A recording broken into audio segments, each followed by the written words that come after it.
레위기 22장 10절부터 16절 말씀 마음을 집중하시고 함께 읽어보십니다. 일반인은 성물을 먹지 못할 것이며 제사장의 객이나 품꾼도 다 성물을 먹지 못할 것이니라.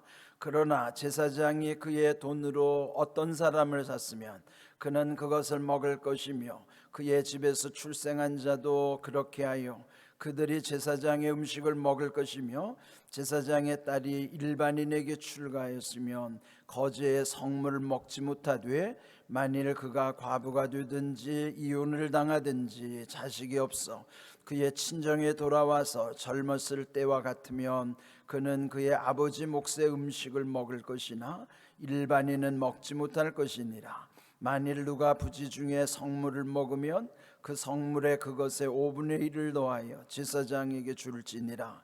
이스라엘 자손이 여호와께 드리는 성물을 그들은 속되게 하지 말지니 그들이 성물을 먹으면 그 죄로 인하여 형벌을 받게 할 것이니라. 나는 그 음식을 거룩하게 하는 여호와이니라. 아멘. 꿈보다 해몽이라는 말, 우리 흔히 쓰는 말이죠.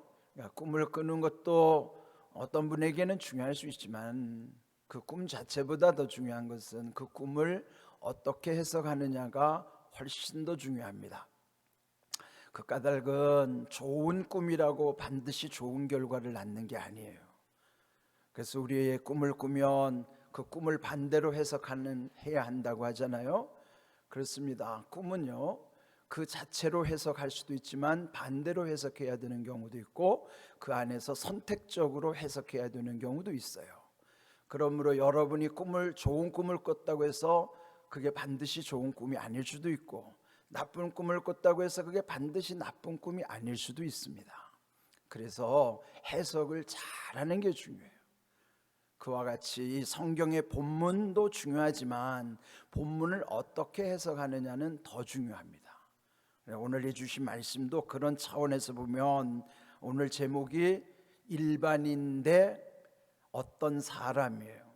제가 왜 이 말씀 속에서 그 제목을 정했는가 하면 오늘 읽은 말씀에 보면은 일반인 어떤 사람 그리고 그 중심에 누가 있냐면 제사장이 있어요. 그러니까 이렇게 세 부류의 관계에 관한 말씀이에요. 그러므로 제사장 중심으로 일반인과 어떤 사람 11절 보면은 그 돈으로 어떤 사람을 샀으면 즉 제사장이 돈을 주고 어떤 노예를 샀다 이 말이죠. 그럼 그 어떤 사람은 여기 오늘 중요한 건 뭐냐면은 그 성물 거룩 특별히 음식을 함께 먹는 관계. 여러분 이 음식을 함께 나눈다고 하는 것은 그 집의 식구가 된다고 하는 거예요. 그런데 일반인이라고 하면 그 성물을 먹지 못하는 거예요. 그건 뭐예요? 제사장과 일반인이라는 것은 아무 관계가 없는 사람을 일컬어서 일반인이라. 그리고 어떤 사람이라는 11절에 나오는 것은 거기에 영어 성경에는 노예라고 표현되어 있어요. 비록 노예를 돈 주고 샀을지라도 그 제사장과 연결되면 그는 제사장의 가족이 돼서 그 집에서 함께 먹을 수 있다 하는 거예요. 자, 이게 관계의 복이에요. 관계가 중요한 것입니다. 여기서 제사장이라는 것은 그 당시에 하나님께 나오는 데 있어서 주도적인 역할을 하는 사람이지만 또 오늘 우리에게는 말씀드린 것처럼 베드로전서 2장 9절 우리를 일컬어서 왕 같은 제사장들이라고 했어요. 그런데요, 원래 이 제사장의 원형은 누구시죠? 예수님이세요. 히브리서 4장 14절에 보면은 우리에게 큰 대제사장이 계시니 그분이 누구냐면 승천하시니 곧 하늘에 계신 하나님의 아들 예수이시니라. 그 말씀이 히브리서 4장 14절에 있어요. 그러므로 여기 제사장이라고 하는 것은 당시 하나의 그 부류지만 하나 예표적 의미로서 원래 그 본질은 누구냐? 큰 대제사장이신 예수님이 이 제사장의 아주 중요한 본질이에요. 그렇게 따지면 여기에 제사장과 일반인은 아무 관계가 없고, 비록 노예라 하더라도 사서 그 가족이 거기 그 집의 일원이 되면 그는 함께 음식을 나눌 수 있는 관계가 되는 거예요. 자, 이 말씀이 무슨 의미예요? 그 제사장 자리에다가 예수님을 대입시켜 보세요. 예수님과 어떤 관계를 가지느냐가, 그 일반인은 아무 관계도 없는 거예요. 그런데 어떤 사람이라는 건 예수님과 관계를 맺은 사람이에요. 이게 왜 중요한가 하면, 그 마태복음에서 가장 인상적인 부분이 산상수훈이죠. 마태복음 5장, 6장, 7장 그 세 장에 걸쳐 있는 산상수훈인데, 그 산상수훈이 어떻게 시작되는지 아세요?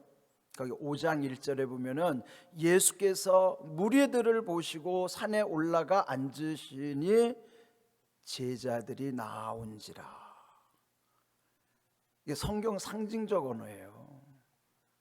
잘 생각해 보세요. 예수님이 산에 올라가 앉으시기 전에 누구를 보셨다는 거예요? 무리들을 보신 거예요. 근데 무리들을 보시고 산에 올라가 앉으셨는데 그 앞에 나온 자가 누구라는 거예요? 제자들이 나온지라. 무리와 제자가 어떤 관계예요? 무리들은 예수님과 상관없는 사람들이 무리예요. 오늘 본문에 보면 일반인. 그런데 예수님과 관계 있는 사람이 제자예요. 제자란 예수님과 관계를 맺고 예수님을 따르는 사람, 예수님께 반응하는 사람이 제자예요. 물론 예수님 당시에는 12제자만 있었던 게 아닙니다. 70명 그룹의 제자들이 있었어요. 그리고 예수님을 따르는 모든 이들이 예수님의 제자리라고 성경은 말씀하고 있어요. 오늘 우리도 그 예수님께 반응하는 우리들이 예수님의 제자인 거예요.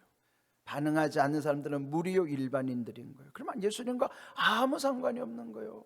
그래서 예수님과 함께 먹을 수 없는 관계라고요. 먹는다는 게 뭐예요?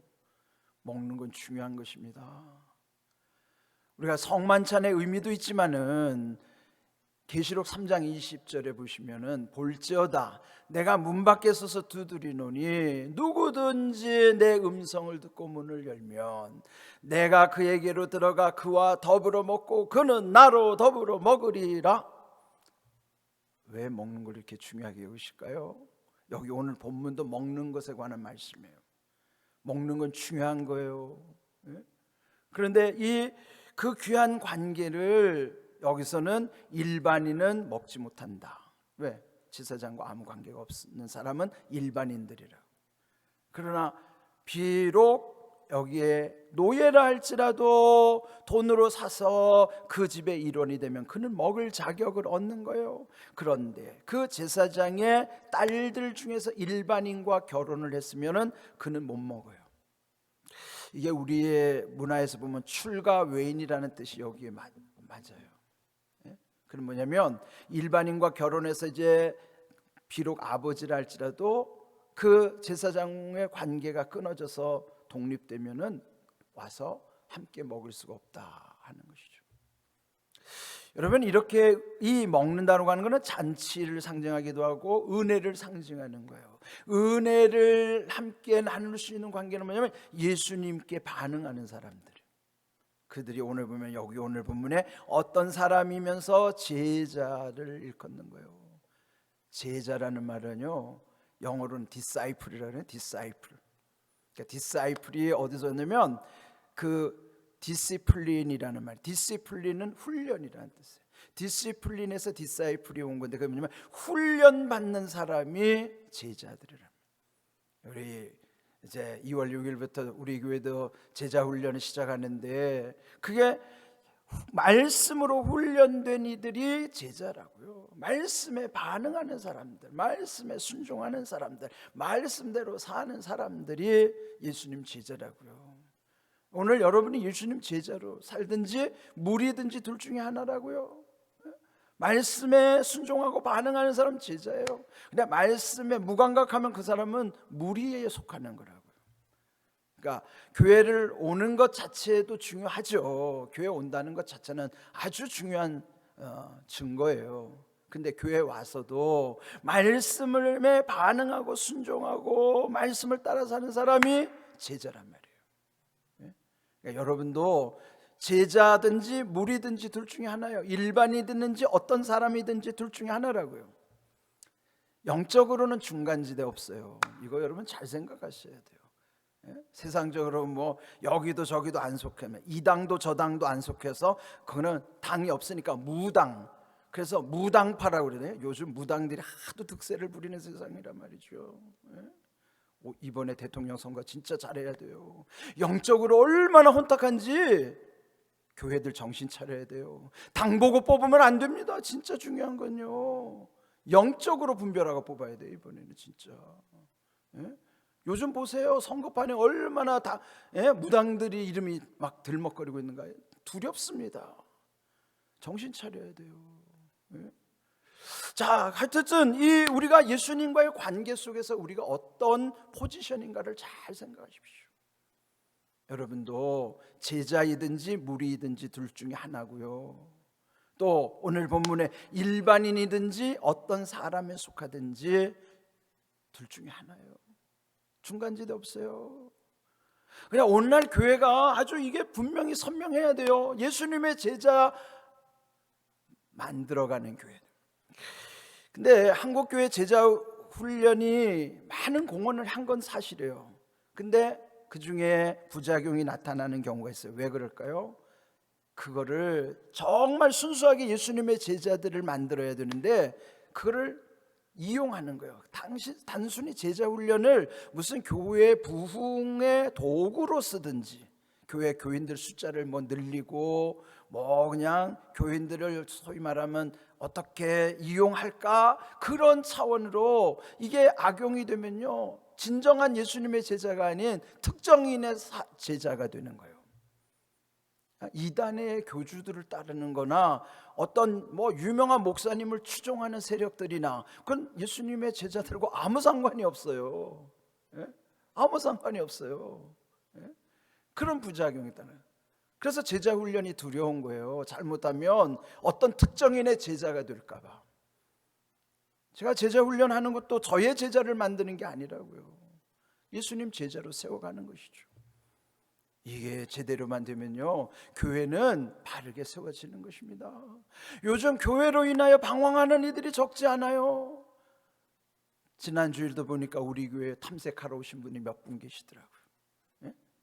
그분들이 안 믿는 분들이 아니에요. 지금 교회를 탐색하고 다니는 거예요. 어느 교회를 다닐까 탐색하고 다니시는 거예요.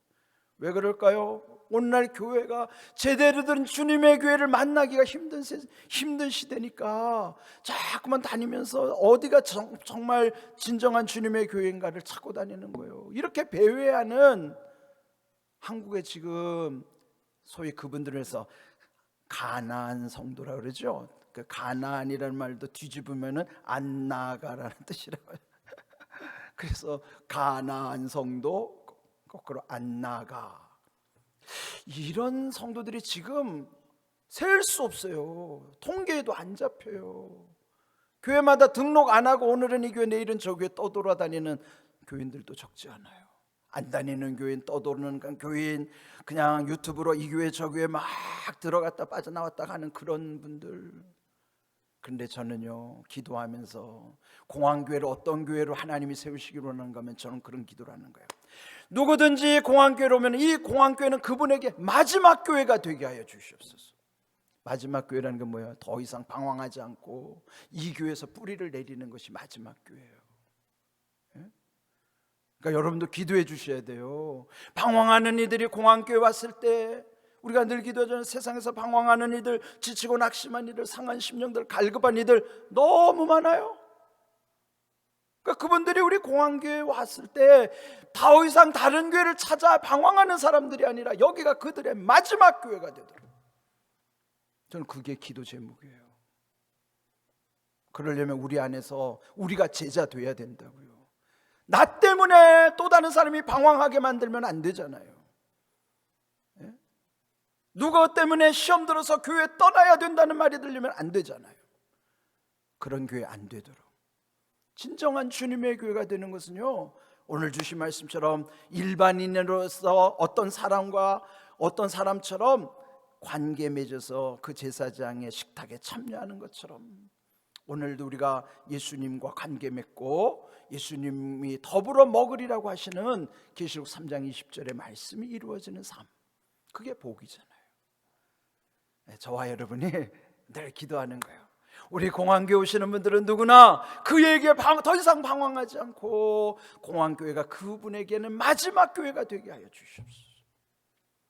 그런 교회, 여러분 같이 그렇게 기도해 주십시오. 크게 아멘 좀 해주세요. 그런 교회 될 줄로 믿습니다. 오늘 주신 말씀처럼 하나님의 은혜가 충만한 복된 믿음의 교회와 삶이 되기를 주님의 이름으로 축복합니다. 아멘.